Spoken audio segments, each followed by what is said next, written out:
Hey everyone, welcome to Dave's Bonsai. On today's episode, it's all about the plant room.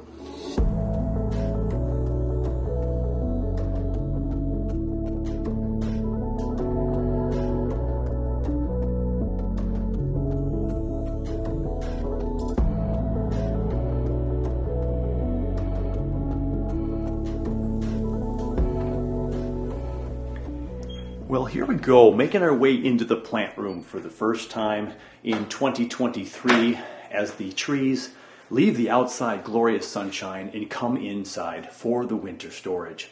So over to the left there we have the smallest collection of trees, and that's all my ficus. We've got some tiger bark ficus over there, and we have some willow leaf ficus over here, and a couple of two little leaf ficuses over there. Some great trees that I hope will be in good shape for next year, and some good owners down the road.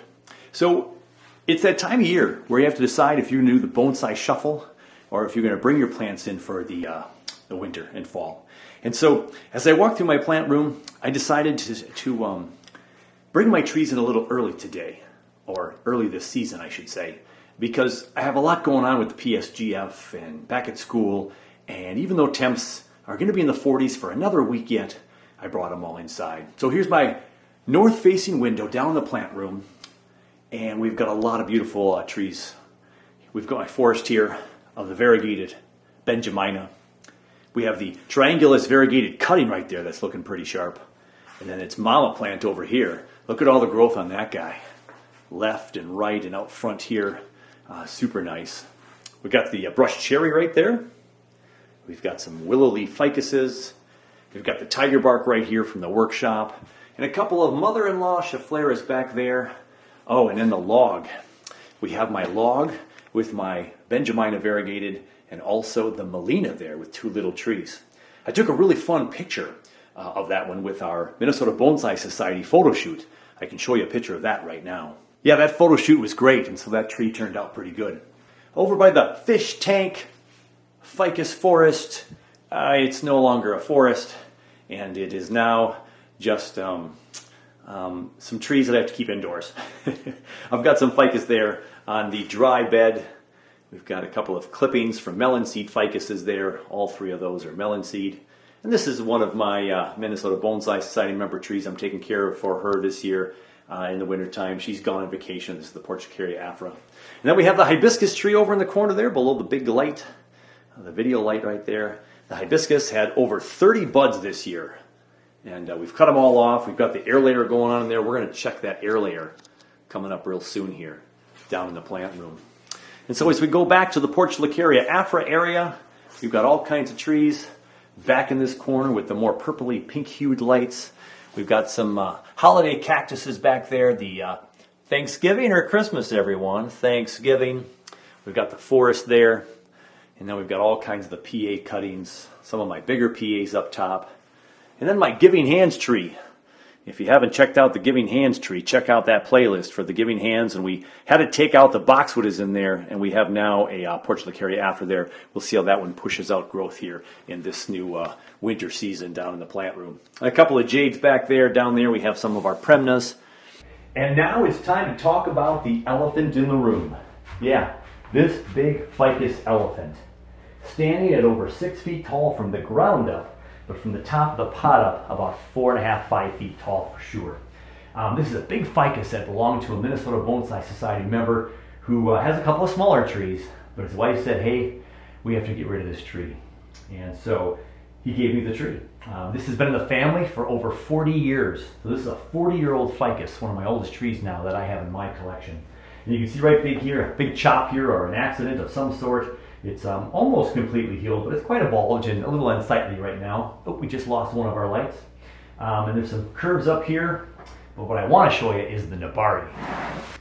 So as I fly into the bottom of this thing, look at that Nabari down there. So if that could be the front of the tree at some level, somewhere in that angle, we'll have to see. Look at that fun base on that. There's a couple crossing roots there, a couple of small ones right there that crisscross we could get rid of. But we have a nice looking Nabari down there that could be a fantastic base to this tree someday. And see that trunk on the left? It does a really nice job of moving to the left a little bit there. And then there's that chop back there where it was a twin trunk tree, and this is the growth that happened afterwards. So So we have 3 trunks there that we have to mess with. And so yeah, we're going to have to see what this monster 40-year-old ficus could bring us. I'm just going to leave it in the room right now to get it acclimated to my basement before I do any kind of cuttings. And oftentimes, the way I understand Benjaminas is they don't like a lot of big major trunk chops. So those trunks down below, we might not be chopping those anytime soon. We're going to cut down slowly and see how things back bud. But isn't that exciting? So there's a lot of long legginess to the tree. We could cut this tree in half instantly, and we'd have a much better looking tree for future bonsai. But we have to take what we have to work with and the time of year and healing processes before I just dive into this ficus right here. I just wanted to give you a quick sneak peek of it right now. So again, we have a couple of main trunks. We have 2 on this side where it splits right about here, a foot off the top of the soil. And then we have 3 coming off this trunk, and then we have some other splits. And so we're going to be able to cut this thing down when it gets acclimated to my room and I can see that it's doing okay. We might lose a lot of leaves here as it comes into my plant room, but we'll just have to wait and see. So I'm super excited to have this huge 40-year-old ficus. I do believe Benjamina, and I can't wait to see this and have you follow along on the journey of the big ficus. Now, it's been an awful long time since I've worked on a lot of trees on a regular basis, all due to the PSGF. The Passive Solar Green Frame is coming along nicely, and another update video will be out probably within a week or 2. My goal for the PSGF was to have plants in there by November 1st. As of the recording of this right now, it is the 16th of October. So I've got 14 days to go or so, 15 if you're including Halloween, but I'll probably be busy that day. November 1st was the goal. I think I'll have a bench and some plants maybe in the next 7 to 10 days. Hint, hint, nudge, nudge. But you'll get an update soon, and hopefully for sure by November 1st, so you know what's going on with the PSGF. But I wanted to work on a tree. So my Triangularis ficus tree, this is 2 cuttings from the mother tree. And it just didn't do a whole lot for the first half a year to a year. But then, boy, this year, outside for the summer, I hardly did anything with it. I did discover that this beautiful variegated leaf pattern does really good in partial sun. So if it was in full sun and we got some browning of the leaves, it wasn't happy, and boy, did it take off when it was more in the shade. So we're just going to take a look at this tree, and we're just going to give it its first little pre-styling, if you will, just so I can tell the tree where I want it to grow. There are 2 of them, and we're just going to let it shoot out growth the rest of the winter here, and then probably all of next year as well, before we do anything with these trees. So let's just take a peek. So that tree right there has that big swooping branch down there. Well, we don't need that length down there. We'll see what branches we keep of those a little bit later on. This is just big and leading, so it's taking a lot of energy, and we'll cut off this little tip as well. And now we've cut off some of the oxen up at the tips there to let it grow. This backside has another downward facing branch right here. I can cut off a stub right here. We'll cut off the tip right here. And again, we're setting this up to just shoot up more massive growth over the year here in the plant room, and then outside next spring and summer. And so we're just going to make things shorter. Cut off that tip, cut off that tip. And that's really all I need to do with that whole tree right there. We've got a lot of places ready to shoot up some growth for the winter season here. And again, it probably won't shoot up a tremendous amount of growth here this winter in the plant room, but it will grow fine enough, if you will. And so now we have the next one, which has really become a tall, really top-heavy plant with some branches down below. We got a little bit of refinement, but this tree is barely even a bonsai yet. So sure, it's in a bonsai pot, and we're going to do the whole chop it down and let it regrow all next year. So all these branches will stay for right now. We'll just let them keep going and now shoot up new growth. This guy's super long here. We're going to go ahead and cut the whole thing off. And what do I want to do with this tree? So it kind of slants. Kind of slants this way. Now, this all could be the tree in the future. I may maybe not even keep any of this right here. This could be another cutting, as a matter of fact. And you know what? I think we'll do that. We're just going to do that. So now we have this completely gone, and this could be the new tree someday if we have this nice arc over here bending that way, and we have enough leaves up here to support this cut. And we'll go ahead and see what this does over the course of the time in the plant room. So that was super lickety split, right? Nothing like a fast prune job to get us on our way. So there's those two trees, the cuttings. They were even thinner than this when I first got them into these pots, and it's thickened up real nicely. So I'm going to go ahead and get these bottom ones off of here. And a little bit higher up yet. Cut this branch smaller. And again, we don't want to have too much foliage, so when there's no roots on here, we don't want the foliage to be making the tree suffer because we have so much foliage and no roots to support it. So we'll go ahead and cut this and thin this out, leave some leaves, and then we have this nice gnarly trunk down here, but that's going to be below the soil level. So we'll put this in some soil and keep it in this nice room that's temperature regulated. We don't really put much heat in here. I don't put much heat in here until January now. I'll leave it as it gets cold at night, probably the low 60s, and it'll get up to the mid to upper 60s, maybe 70s in the daytime. But we have kind of a gnarly little bottom of the trunk there if we can get some roots growing right here. So we'll go ahead and give this a little chop right here, right there, and we'll put this in some soil, and then we'll just kind of see what happens with that. So there we go. We'll get this cutting taken care of, and I have one more thing to show you today before we say goodbye. A couple of things before we bring out the final plant for today.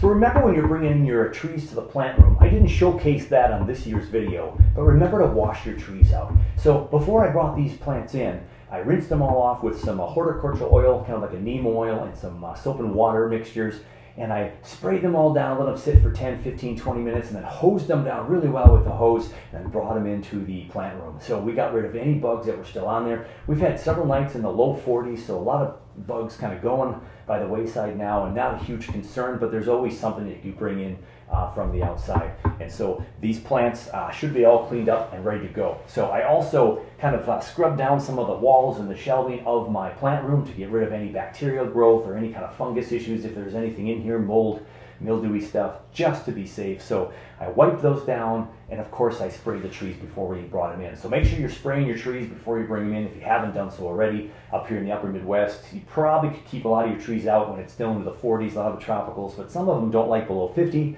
And yeah, I don't want to play the shuffle. If you have a couple of trees, today was gorgeous, 57 degrees and sunshiny. And in my PSGF, I had another temperature reading close to the 100 mark. So I could have trees out in there and really loving this warmth for the next couple of weeks and beyond. But it's just not ready for me to house plants. And so I have to wait until it is ready. And so with all these plants, when you have more than a dozen, and it takes a long time to bring in and out, that bonsai shuffle is not so fun. And I have more than probably still 60, 75 to 100 trees, even after the workshop trees are all out of my yard from the NBS workshops. So take care of those trees, clean them up, spray them up before I bring them in the house, and you'll be in good shape. And then get as much artificial light as you can, as much sun exposure as you can, and keep it as warm as you can, and humid as you can, and most of your tropical plants are going to love life.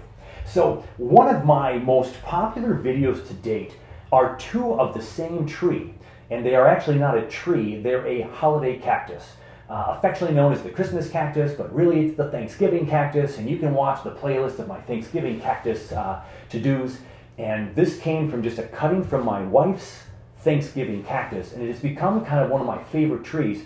And oddly enough, on my channel, one of the most viewed videos is the second or third video I've made of this tree, when I talked about how you can get more flowers to bud in the fall, and just general care and the difference between all the different trees. So if you want to know the difference between an Easter cactus or a Thanksgiving cactus and the Christmas one, you can go check out the playlist of my Thanksgiving/Christmas cactus, and you'll find that.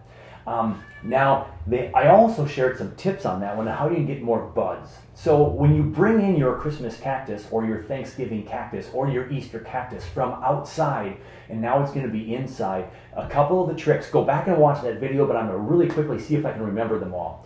You want to give it less light, you want to give it less water, and you want to have it cooler. Those are three of the tips right there. And you also you shouldn't have repotted that year. So I repotted this Thanksgiving cactus back in December because it was not doing so well. So it was repotted in about December, January, I believe, and then the tree just took off.